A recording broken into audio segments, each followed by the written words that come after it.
Em muitas regiões da África subsaariana, o papel social e económico das mulheres continua a ser subestimado. Apesar dos compromissos para afetar mais recursos em benefício das mulheres na região, muitos países continuam a não fazer progressos suficientes para proteger meninas e mulheres contra doenças que podem ser prevenidas, contra a morte e todo um ciclo em que lhes é retirado o poder.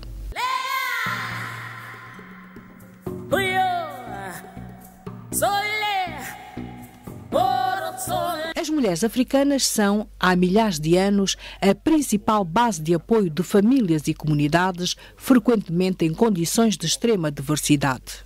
Apesar do seu baixo estatuto social e do fardo desproporcional que carregam em termos de doenças e mortes, as mulheres continuam a ser artífices da paz, fonte de vida, empreendedoras e prestadoras de cuidados às crianças.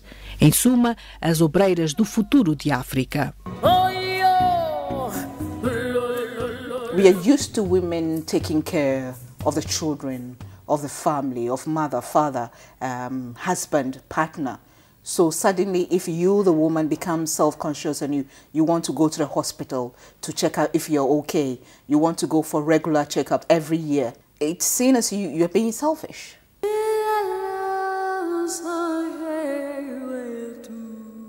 Numa altura em que os governos enfrentam consideráveis pressões financeiras, como podem todas as partes envolvidas ser encorajadas a agir e a fazer mudanças permanentes e sustentáveis, com vista a inverter o enorme subinvestimento de que as mulheres são alvo? A experiência da África subsaariana sugere que deve haver prosperidade económica antes de se poder investir adequadamente nas mulheres. Mas de que forma poderiam mudar as coisas se esta ordem de pensamento fosse invertida? Ficasse comprovado que investir primeiro nas mulheres permitiria alcançar essa prosperidade económica que muitos países da região ambicionam, de que forma alternativa poderiam os recursos ser afetados? Atentemos na mortalidade materna, um dos muitos desafios na região da África subsaariana. Nos países ocidentais, as probabilidades de uma mulher morrer durante o parto são de 1 em 2.900. Uma mulher africana na África subsaariana tem uma chance em 42 de morrer durante o parto, e as que sobrevivem ficam vulneráveis a desenvolver uma incapacidade temporária ou permanente.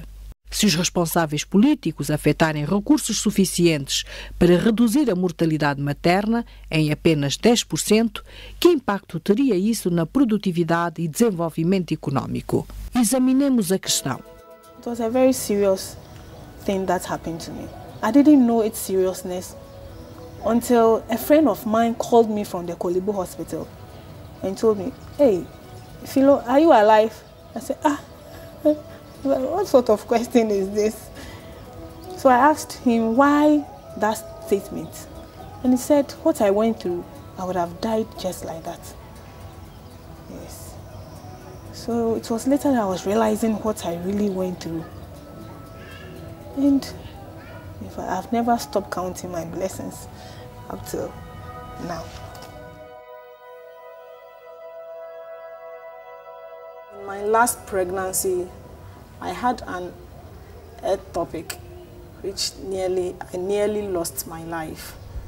But I thank God and the doctors who helped me through the operation, and I survived.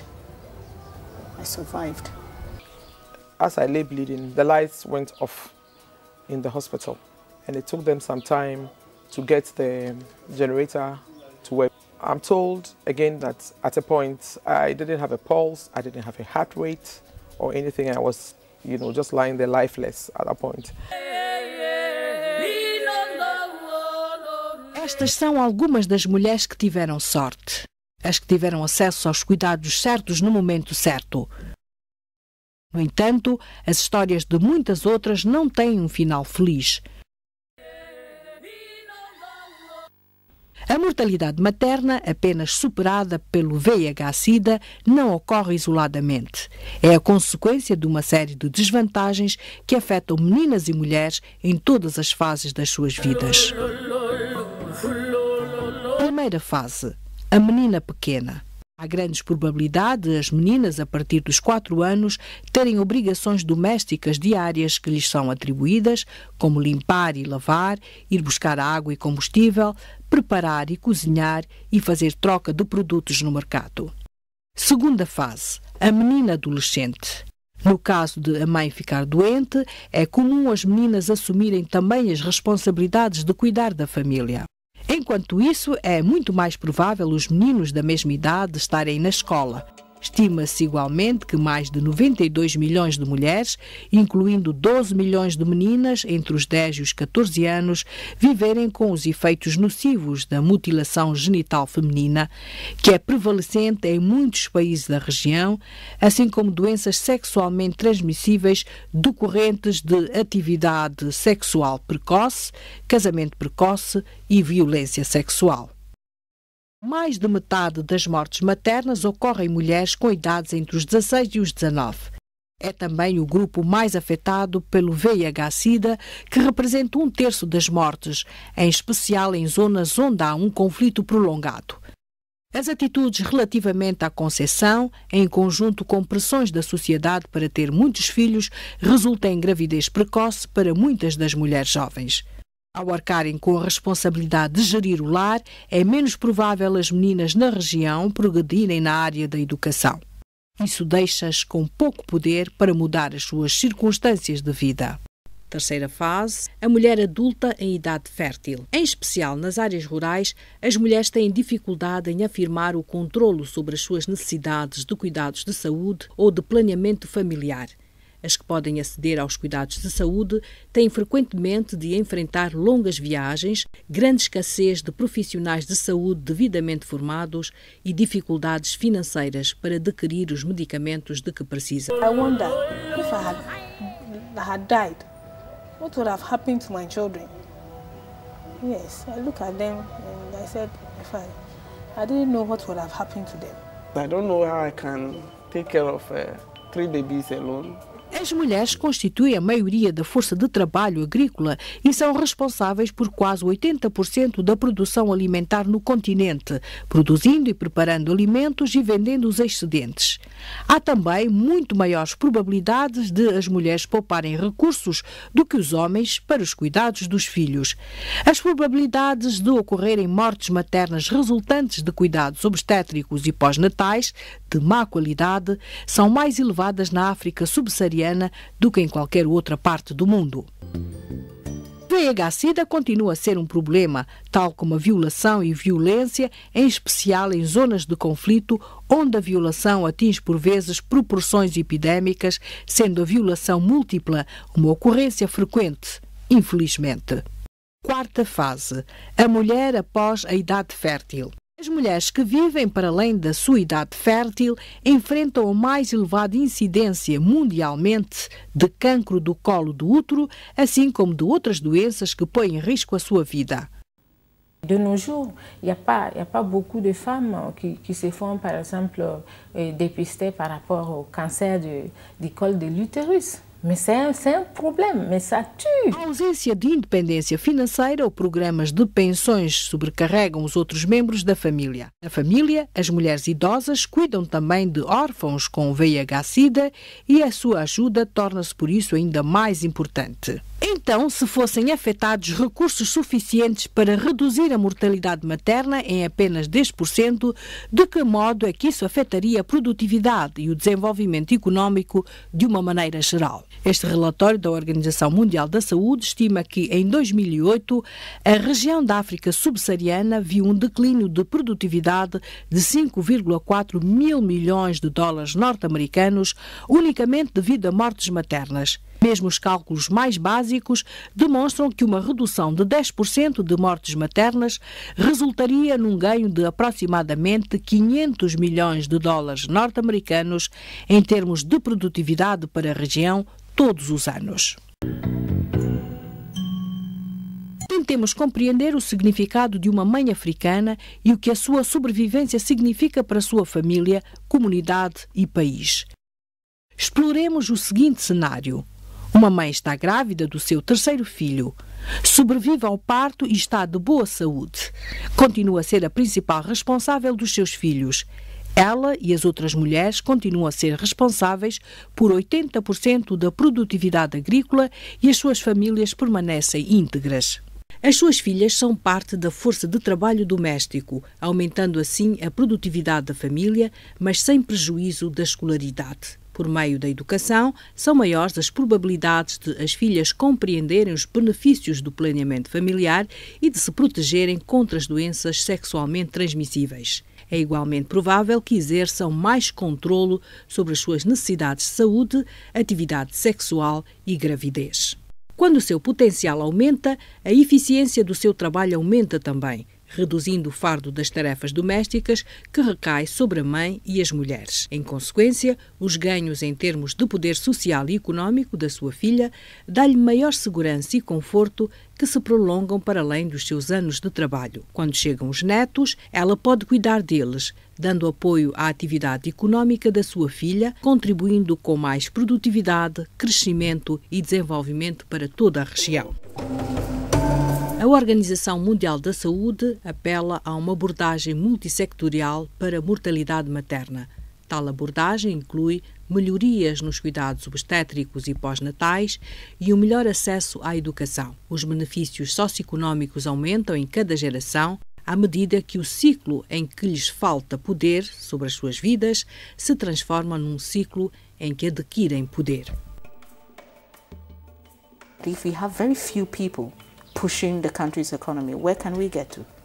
We need everybody to be involved. Of course, we can't wipe out poverty totally. We can't wipe out maternal mortality totally. But we can improve upon it. We can have more people joining in pushing the wheel. And we go faster.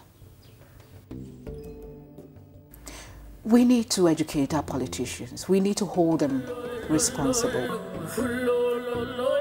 Et nous sommes passés d'un taux de mortalité maternelle de 486 pour 100 000 naissances vivantes en 1998 à 341 pour 100 000 naissances vivantes.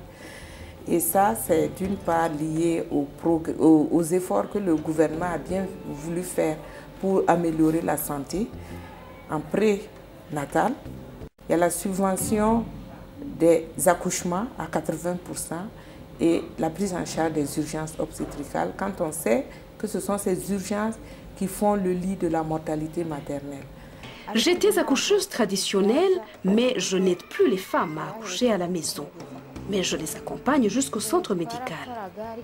Avant, nous ne comprenions pas les dangers qui pouvaient se présenter dans ce que nous faisions. Mais maintenant, nous apprécions notre façon de faire. Educar uma mulher é educar uma nação. E por isso o papel da mulher é muito importante. Se passar do ciclo em que as mulheres não têm poder para o ciclo em que capacitadas ganham poder, vai ser necessário discutir um amplo conjunto de questões ao nível do governo.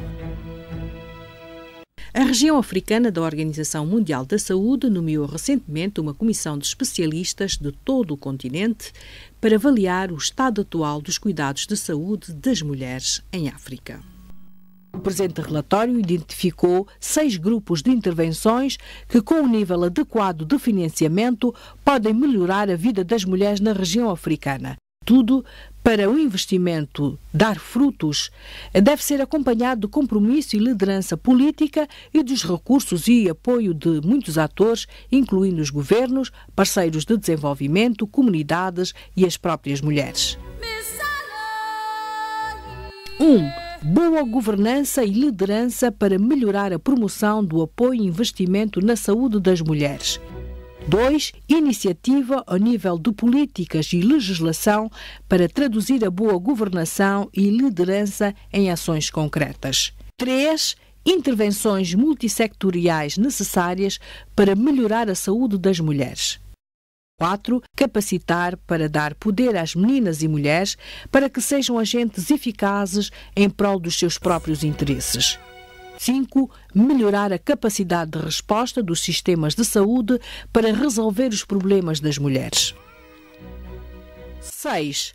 Recolha de dados para monitorizar os progressos realizados com vista a alcançar as metas da saúde das meninas e mulheres.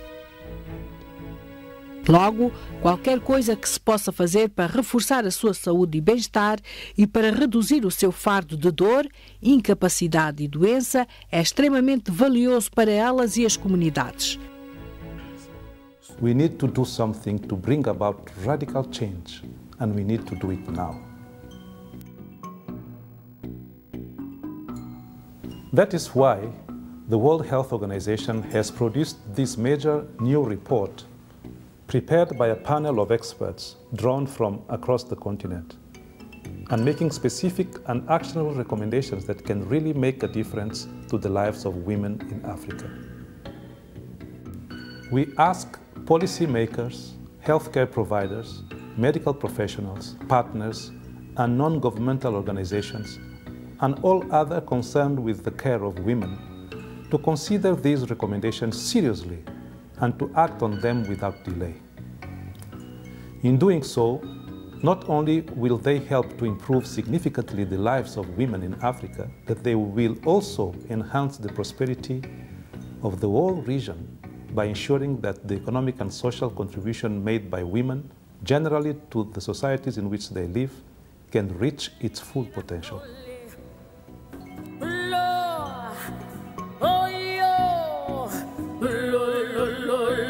Hello.